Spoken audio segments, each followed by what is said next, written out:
I, 34, female, have been married to my husband Mark, 36, male, for almost 8 years now. We have 2 children together, Lily, 6, female, and Max, 4, male. My relationship with my mother-in-law, Deborah, 62, female, has always been complicated. From our first meeting, she made it clear that I wasn't good enough for her son, not educated enough despite my master's degree, not from a good family despite my hard-working middle-class parents, and most critically, unable to cook proper meals like she could. Cooking is Deborah's pride and joy. She's known for elaborate dinner parties and gourmet-level meals that would rival restaurants. I grew up with working parents and simpler food, and while I've improved my cooking skills over the years, I'm certainly no chef. I've generally tried keeping peace with Deborah, smiling through her passive-aggressive comments about my parenting, career choices, and housekeeping. I send thank you notes for unsolicited gifts she gives us, things she thinks we need because what we haven't is good enough. Mark tries defending me but is caught in the middle, and I don't want to force him to choose between his wife and his mother. Last month, Mark and I hosted a family gathering to celebrate his father John's, 65 male, retirement. We invited about 20 people, including Mark's parents, his sister Emma, and her family and close friends. I spent days planning and preparing what I thought would be a lovely meal. The party initially went well. People seemed to enjoy themselves. The food was ready on time, and even Deborah appeared in good spirits. She brought an uninvited side dish, some fancy salad with ingredients I couldn't pronounce, but I didn't mind. During dinner, compliments flowed. John loved the chicken, Emma raved about the rolls, and friends requested my cake recipe. I felt proud until I noticed Deborah barely touching her food, moving it around her plate with disgust. She would occasionally take tiny bites with grimaces as if forcing down something terrible. I tried ignoring this typical behavior, but she began making audible comments. "The chicken is a bit dry, isn't it?" And "I find the vegetables quite undercooked." Mark gave me sympathetic looks, but I just smiled and continued eating. About an hour after dinner, while everyone enjoyed coffee and dessert, Deborah suddenly clutched her stomach with a dramatic moan. All conversation stopped as she announced she didn't feel well, claiming something wasn't cooked properly. My face burned with embarrassment as all eyes turned to me. Mark rushed to his mother's side, and Deborah explained between groans that she felt nauseous with stomach cramps and declared she needed hospital attention. John rose with a sigh to take her to the emergency room. Mark offered to drive them, but Deborah insisted he stay to host. She claimed there was no need to ruin everyone's evening just because she'd been poisoned, giving me a pointed look. As they departed, Deborah turned to the group and remarked that everyone else's stomachs were probably stronger than hers, encouraging them to enjoy the rest of the food, saying the word as if I'd served garbage. The party mood was ruined. People made excuses to leave early, likely worried they'd be the next victims of my supposedly toxic cooking.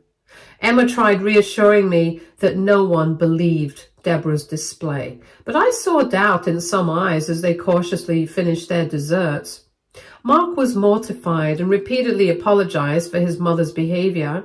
He called John several times throughout the evening, who said they were still waiting at the hospital.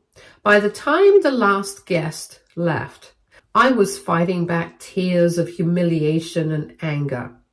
The next morning, Mark called his parents to check on Deborah. John said she'd been treated for food poisoning and released late the previous night. She was resting but would be fine. When Mark asked for specifics about the diagnosis, John was vague, mentioning contaminated food and dehydration. I was suspicious. I had eaten the same food as everyone else without issues. I'd been careful with food preparation, especially using a meat thermometer for the chicken, but Deborah had planted seeds of doubt, not just in our guests' minds, but in mine as well.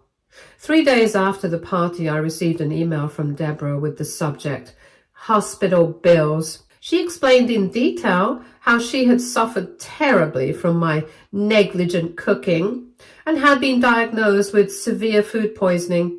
She attached scanned hospital bills totaling $2,870 and stated that since I was responsible for her illness, I should pay them.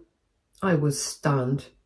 Not only was she publicly blaming me for supposedly poisoning her, but she was demanding nearly $3,000.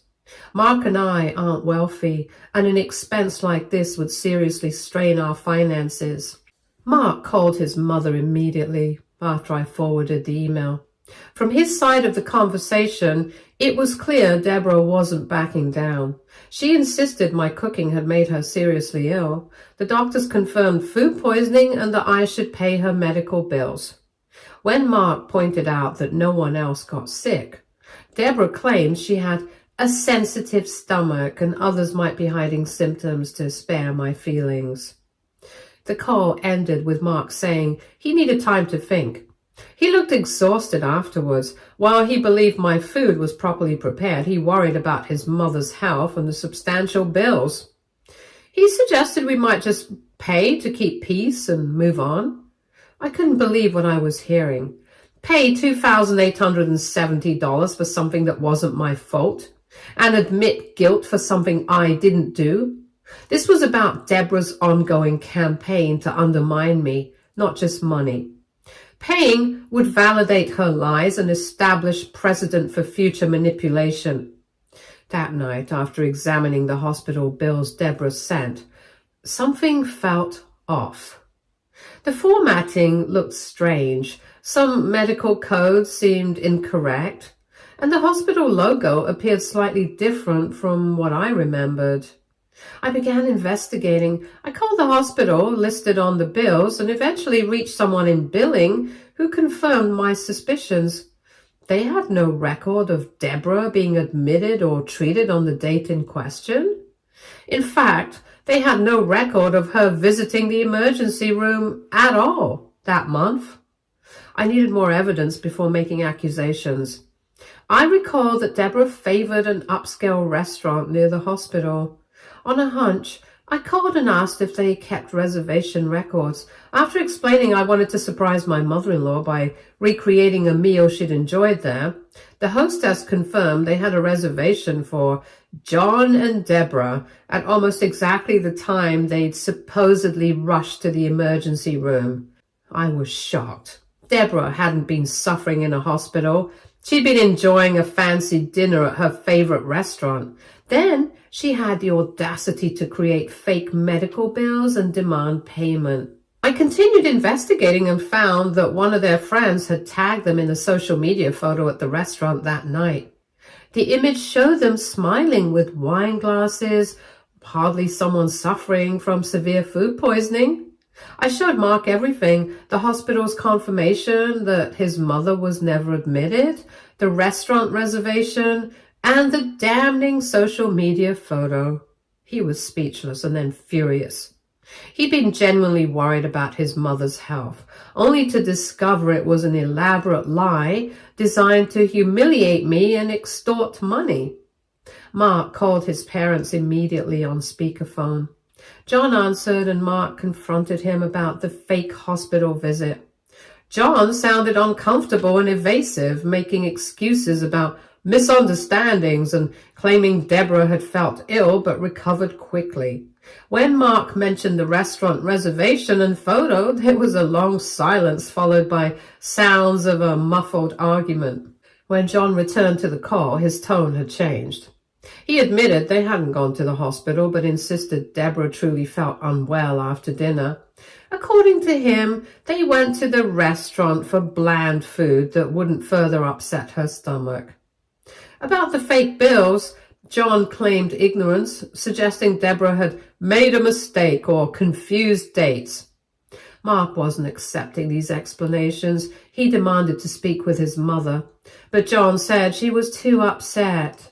Mark stated plainly that we knew what happened. Deborah faked illness to embarrass me, left our party for a restaurant, and then fabricated medical bills to extort money. He declared we wouldn't pay and would limit contact until Deborah sincerely apologized. So I'm curious to hear from others who have dealt with similar family dynamics. Did you confront the manipulation directly or find other ways to cope? Were you able to repair relationships, or did you ultimately need to cut ties for your own well-being? Was I wrong to investigate and gather evidence the way I did? Should we have just paid the fake medical bills to keep the peace? Aita for potentially contributing to my mother-in-law's breakdown by refusing to be manipulated anymore?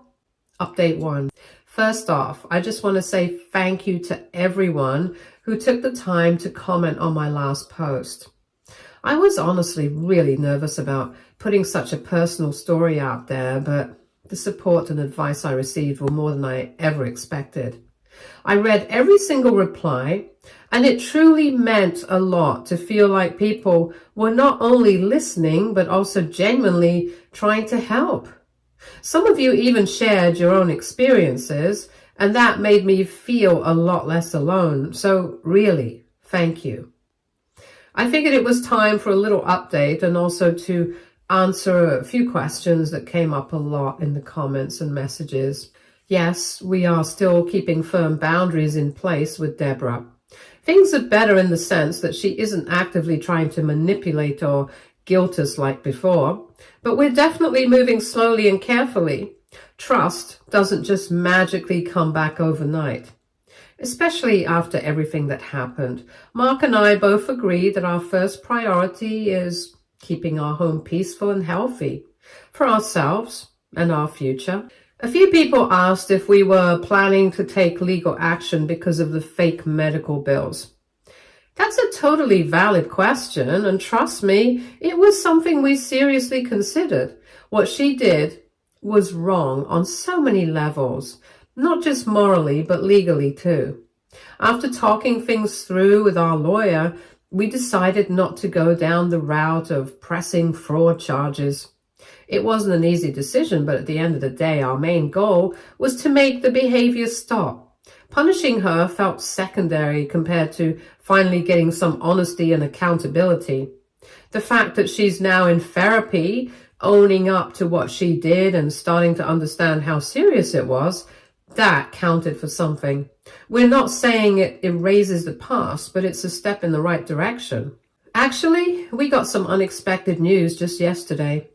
Emma, Mark's cousin, called to catch up and ended up telling us something kind of surprising.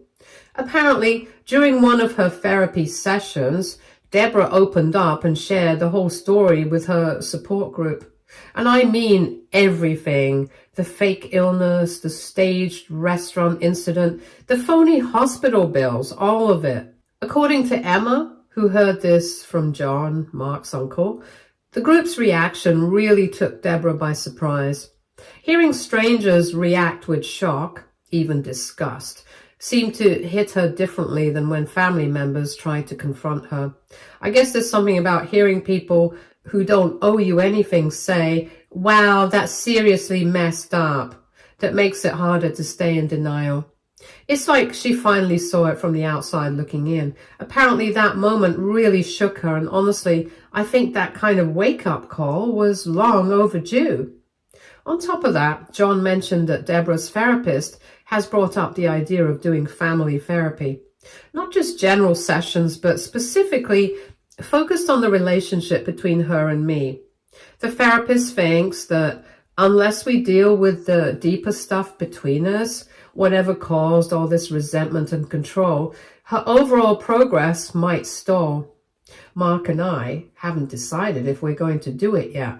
We're not against therapy at all, but we're also trying to protect ourselves. The last thing we want is to get sucked back into another round of manipulation. under the guise of healing. It's complicated. On one hand, we want to support the progress she's making. On the other, we're still recovering from the emotional whiplash of everything she put us through. We haven't said yes or no yet. We're just giving it time and thinking things through carefully. Now, here's something that really surprised me, in a good way. Yesterday, I got a package in the mail. I wasn't expecting anything, and when I saw it was from Deborah, I'll admit, I felt a little nervous opening it. But inside was a really thoughtful gift. She sent me a cookbook. Not just any cookbook, though. It was a collection of family recipes that had belonged to Mark's grandmother. Apparently, it's something she's been holding on to for years. Along with the book was a handwritten note. In the note, Deborah explained that she had always intended to pass it down to whoever Mark ended up marrying. But because of her issues, yes, she actually used that word, she never followed through. She said she hoped I might find some recipes I'd like and that I'd feel comfortable making them for the family only if I wanted to, with zero expectations or pressure. That part really stood out for me. It felt like the first time she's ever acknowledged that she made things harder than they needed to be, and that maybe she pushed too much or tried to control things that weren't hers to control. It was a small gesture, but it actually felt meaningful. I don't know if we'll ever have a normal relationship, but that felt like a step forward, a real one. So that's where things stand for now. Things are still a little uncertain, but they're also calmer than they've been in a long time. We're taking things one day at a time, and we're definitely not letting our guard down completely, but we're also open to the idea that people can change if they're truly willing to do the work. Thanks again to everyone who's followed along and offered support. I'll keep you posted if anything big changes, but for now, we're cautiously optimistic. Take care, everyone. Update 2. Things took a turn I wasn't expecting at all. Yesterday started like any other day until I got a call from Emma that left me completely thrown. She sounded pretty upset and said she needed to tell me something right away. Apparently, Patricia, the same friend of Deborah's who originally told me about the stalking accusations, has been going around spreading an even more twisted version of the story. From what Emma said, Patricia has been telling people in their shared social circle that not only did I stalk Deborah, but I also physically threatened her and have been keeping her from seeing her grandchildren purely out of spite. To say I was shocked would be an understatement. That's a huge leap from what Deborah originally claimed. And the idea that people out there believe I'm some kind of threatening, cruel person was honestly sickening. I've done nothing but try to set healthy boundaries, and to see that turned into something so ugly felt like a punch to the gut. Here's where it gets even more unexpected. These rumors ended up reaching Deborah, and instead of letting them stand or quietly agreeing with them, which to be honest is what I would have expected a few months ago, she actually defended me. Emma had gone over to her parents' house and overheard part of a phone conversation between Deborah and Patricia. She said Deborah was clearly upset and told Patricia to stop spreading lies. More than that, Deborah actually admitted that she had made up the original stalking story during a period of really bad mental health. According to Emma, Deborah sounded serious, like she really meant it. I couldn't believe it. Deborah admitting fault is rare enough, but doing it to a friend who has been firmly in her corner? That's almost unheard of. Apparently, Patricia didn't take it well. She accused Deborah of being brainwashed by me and said some other dramatic things. But Deborah didn't back down. Emma said she calmly but firmly told Patricia not to call her again unless she was ready to apologize for spreading false stories about her daughter-in-law. Hearing that, I was stunned. So was Mark. We both just kind of sat there for a moment after Emma told us, letting it sink in. It felt like a huge shift, like maybe Just maybe her therapy is actually starting to make a real difference, and not just surface level change, but something deeper. Later that evening, something even more surprising happened. Deborah called me directly. That might not sound like a big deal, but trust me, it is. Normally, she only communicates with me through Mark, or in the past, through passive-aggressive gifts or messages.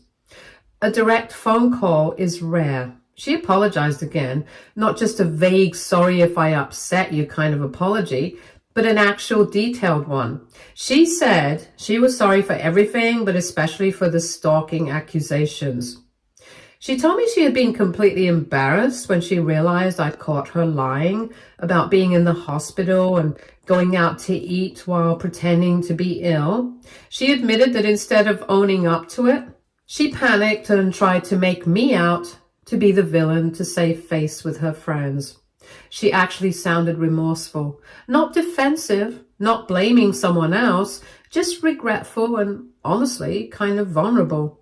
It's the first time in a long time that I've heard her speak like that. Then she asked if I would be willing to meet her privately, just the two of us. No Mark, no John, to talk one-on-one, woman to woman, about everything that's happened and whether there's a path forward for our relationship. I was caught off guard. Part of me wanted to say no right away. I mean, I've been burned so many times by her manipulations that it's hard to trust anything. But another part of me, maybe the part that still hopes we can find peace someday, felt like this could be a turning point. So I told her I'd meet her for coffee later this week at a public cafe. After I hung up, I immediately called Emma to get her thoughts. I trust her judgment more than anyone when it comes to this whole side of the family. She said she was cautiously optimistic, but reminded me to stay alert. As she put it, Deborah's been manipulative for decades, and therapy takes time. One breakthrough doesn't erase a lifetime of patterns. She even offered to come to the cafe and sit a few tables away just to keep an eye on things without Deborah knowing. I was touched by the offer and accepted. It made me feel a little safer about the whole thing. Then today, I got a text message from Patricia. It was short and kind of stiff, more of a PR move than a real apology. But she said she was sorry for any misunderstandings that might have come from things she said about me. It wasn't a full admission or anything close to what I think she owes me, but at least it was something. A tiny step, maybe. So that's where we are right now. I've got this coffee meeting with Deborah coming up, and I'm feeling a weird mix of hope and anxiety. Part of me wants to believe she's genuinely changing and that maybe we can finally move past all the hurt and tension. But another part of me knows how easy it would be to fall back into old patterns and how skilled she is at playing the victim when it suits her. I'll definitely update once the meeting happens. I'm trying to stay open-minded but also grounded. Whatever happens, at least I'll know I gave it a fair shot. Update 3. I met with Deborah at the cafe, just like we planned. Emma came too, though not to join us directly. She sat a few tables away, pretending to work on her laptop. She wanted to be close by, just in case things got uncomfortable or went sideways. I really appreciated her doing that. It gave me a little sense of comfort walking in what I knew could be a very unpredictable conversation. I got there a few minutes early, but to my surprise, Deborah was already there. She looked really nervous, more than I'd ever seen her before. She kept folding and unfolding her napkin, fidgeting with her coffee cup and looking around like she wasn't sure if she should stay. That in itself was unusual. Deborah has always been the type to walk into a room with a sense of control, or at least try to act like she had it. But this was different. She seemed small somehow and very human. What happened next honestly floored me. I had gone in expecting maybe another half-hearted apology or even some sort of emotional manipulation. I was mentally prepared for defensiveness, blame shifting, or maybe even passive-aggressive digs disguised as concerns. Instead, Deborah completely broke down. I mean, she cried actual tears, not crocodile ones. It wasn't dramatic or performative either. She was quiet, trembling, and visibly struggling to get her words out. Through the tears, she told me that she'd recently been diagnosed with borderline personality disorder. Her therapist had helped her come to terms with it, and apparently it explained a lot of her behavior over the years. She opened up about how her own mother had been incredibly critical and manipulative when she was growing up. She described a household where love felt conditional, where emotions were used as weapons, and where nothing she did ever seemed to be enough. According to her, she never really learned how to have healthy relationships, especially not with other women. And when Mark and I got married, I unknowingly stepped right into the middle of all that. She admitted point blank that she had always been threatened by my closeness with Mark. That somewhere deep down, she was afraid I would steal him away and that she would lose her place in his life. She said she felt like her identity was wrapped up in being his mother, his emotional anchor, and that the idea of him putting someone else first felt like abandonment to her.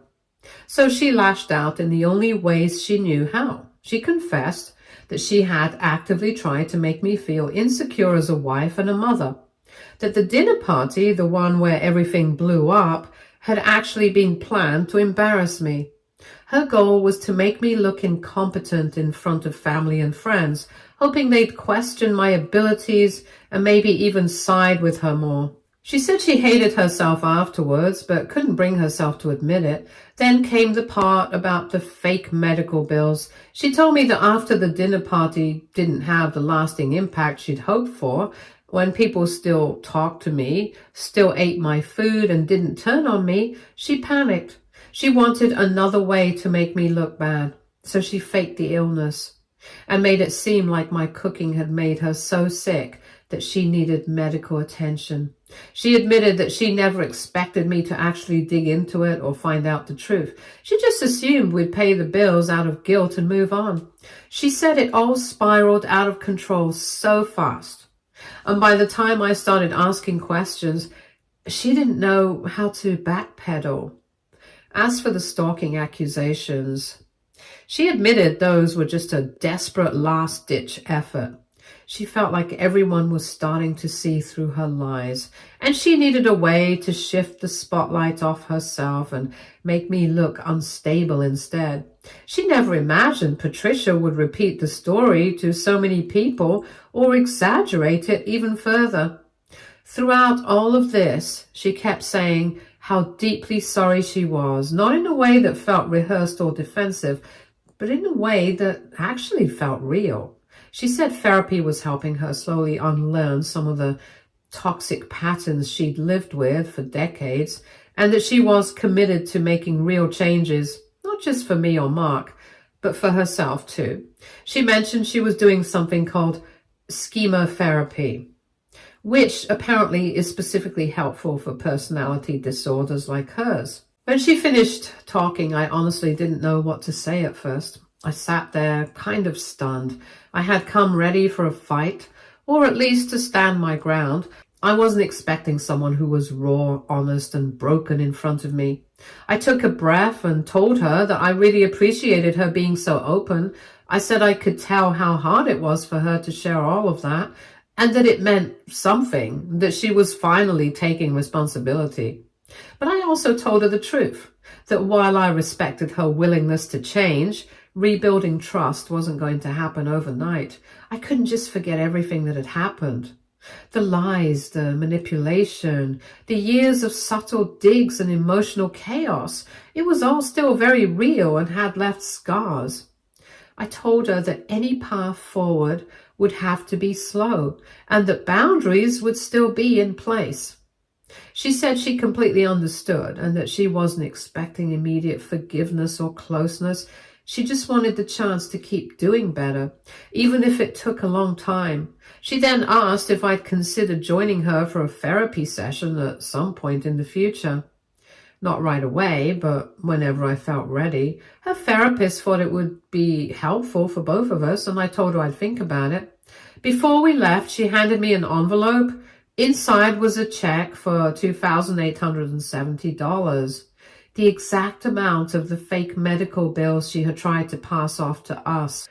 Along with it was a handwritten note where she acknowledged that no amount of money could make up for what she had done, but that she wanted to take this step as a sign of accountability. She wrote that she hoped we might use the money for something positive. Later that night, I told Mark everything. I showed him the check and the note. He was clearly overwhelmed. I could see it in his eyes. This mix of relief, grief, and cautious hope. He said it felt like maybe, finally, there was a real chance for healing. After talking about it, we decided to accept the check and use it towards a family vacation we'd been dreaming about, but kept putting off. It felt symbolic. Taking something that started with so much negativity and turning it into something joyful for our kids. Since then, Deborah has shown continued signs that she's serious about changing. She sent a message to the whole extended family admitting that she had never actually gotten food poisoning from cooking and apologizing for any confusion her health issues may have caused. She's also been very respectful about visits, always calling ahead, never overstaying, and not saying a single critical thing about my cooking, parenting, or anything else. It's honestly been kind of surreal. John even called us the other day to say thank you. He said that since Deborah started therapy, their marriage has improved more than he ever thought possible. He said it feels like he's finally getting to know the woman he fell in love with before all the mental health issues got in the way. Of course, I know this isn't the end of the story. Personality disorders aren't something you fix in a few weeks or months. It's going to be a lifelong process. And I'm sure there will be setbacks. But for now, we're choosing to focus on the progress. We're taking things one day at a time, keeping our boundaries in place, but also letting a little bit of hope back in. And for those who asked whether I was wrong to dig into Deborah's story or whether I should have just paid the fake bills to keep the peace, honestly, I'm so glad I stood my ground. Sometimes the most loving thing you can do for someone is hold them accountable. Enabling bad behavior only allows it to continue. Standing firm wasn't easy, but it created the space for real change to begin. Thank you all so much for being part of this journey with me. The support, the advice, the kind words, it all made a huge difference. I've learned so much about boundaries, mental health, and how important it is to protect your peace, even when it's hard. As a final note, Mark and I have decided to accept Deborah's invitation to join her for a therapy session next month. I'm nervous, of course, but I'm hopeful too. It feels like we're finally on a path towards something healthier and more honest, not just pretending things are fine, but actually working to make them better. If anything major happens after that session, I might post another update. But for now, thank you again from the bottom of my heart. Stay tuned for more stories from our girl relationships.